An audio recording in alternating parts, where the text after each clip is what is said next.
चलिए इसमें हम लोग देखने वाले हैं कि पृथ्वी के ऊपर किस किस ऊंचाई तक कौन कौन से मंडल है।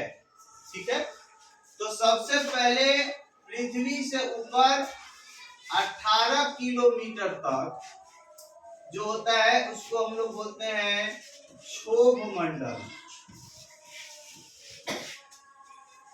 क्षोभ मंडल बोलते हैं 18 किलोमीटर तक को। और इसी के अंदर जो है आपका बादल, बारिश, है ना, बारिश, उसके अलावा आंधी तूफान, गरज, ये सब घटनाएं इसी के अंतर्गत होती है। इसको हम लोग वायुमंडलीय क्षेत्र भी कहते हैं। और वायुमंडल के अंतर्गत आपको बताया गया है कि नाइट्रोजन 78% है, ऑक्सीजन की जो बात आती है 21% है, और CO2 की मात्रा जो है 0.03% है।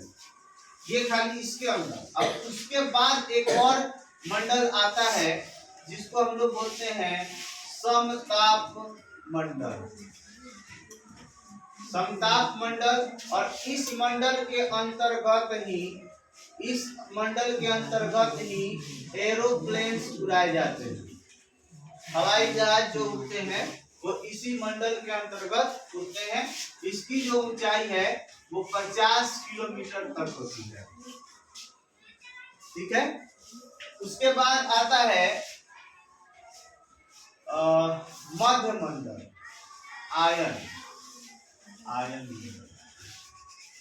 मध्य मंडल आता है, मध्य मंडल जो 80 किलोमीटर के आसपास होता है।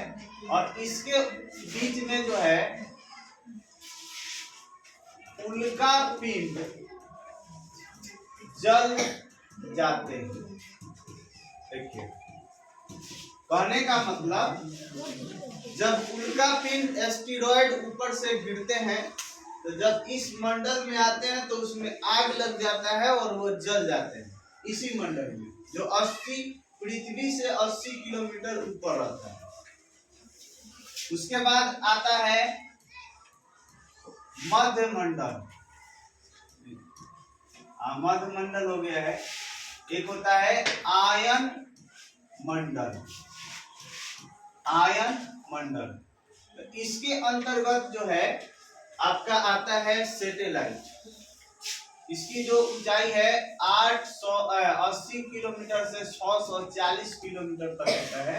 और इसी में रहते हैं सैटेलाइट, यानी जो उपग्रह भेजे जाते हैं वो इसी अंतर्गत रहते हैं, जो मौसम की जानकारी का पता लगाते हैं। इसके बाद आता है एक लास्ट होता है जिसको हम लोग कहते हैं वायुमंडल। वायुमंडल जिसमें आपका सन रहता है।